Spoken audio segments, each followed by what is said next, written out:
तेरे दर्शन मात्र से मुक्ति होती है, स्नान का फल क्या होगा मालूम नहीं।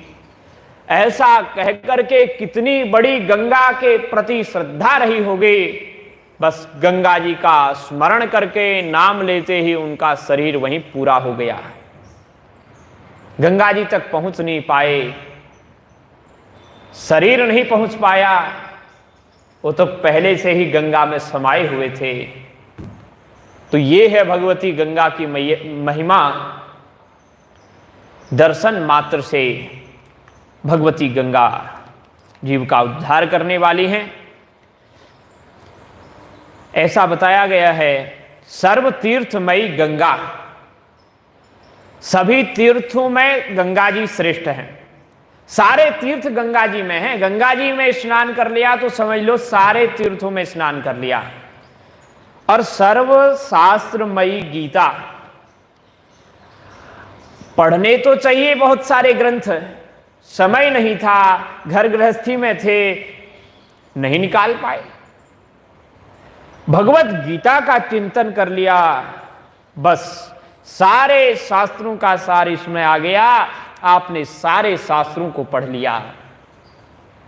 सर्वशास्त्रमयी गीता,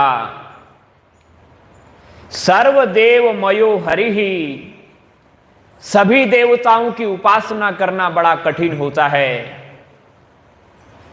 और जो जो आवश्यकता है करना भी चाहिए। हर देवता का अर्चन वंदन करना चाहिए, आप नहीं कर पाए, श्री हरि का अर्चन वंदन कर लिए तो सारे देवताओं के पूजन करने के बाद जो फल प्राप्त होता है वो केवल भगवान श्री हरि नारायण का अर्चन पूजन वंदन करने से आपको फल प्राप्त होने वाला है। सर्व वेदमयो हरि, सर्व वेदमयो मनु। आप सारे वेदों का अध्ययन नहीं कर पाए, सर्वशास्त्रमयी गीता तो कह दिया, शास्त्र नहीं पढ़ पाए तो गीता जी को पढ़ लो, और वेद नहीं पढ़ पाए हैं तो मनु जी महाराज के द्वारा लिखी हुई मनुस्मृति का अध्ययन कर लो।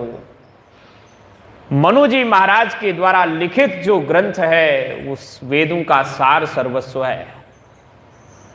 अब समय के अनुसार कुछ बातें हमारे अनुकूल नहीं रह गई हैं, उसमें कुछ बातें, तो पूरा ग्रंथ को थोड़ी त्यागेंगे। इतनी सुंदर सुंदर बातें। बीच में मैंने मनुस्मृति का अध्ययन किया, और 2018 से पहले मैंने गुरुदेव के चरणों में बैठ करके मनुस्मृति का श्रवण भी किया था। तो इस समय उस ग्रंथ का जब मैंने अध्ययन किया तो जो अच्छी अच्छी बातें हैं वो YouTube चैनल के माध्यम से श्रोताओं के मध्य रखी हैं। सर्व वेद मयो मनु, तो भगवती गंगा की महिमा, भगवती गीता की महिमा ये अपार है, और हम इनका चिंतन निरंतर करते रहते हैं। यही हमारे सौभाग्य का चिन्ह है। भगवान कहते हैं सर्गाणामादि रंतश्च मध्यम चैवाहम अर्जुना। हे अर्जुन, हे अर्जन करने वाले, हे ग्रहण करने वाले, हे सद्गुणों का ग्राहक अर्जुन, ये जो सृष्टि है इस सृष्टि का आदि मध्य और अवसान मैं ही हूं।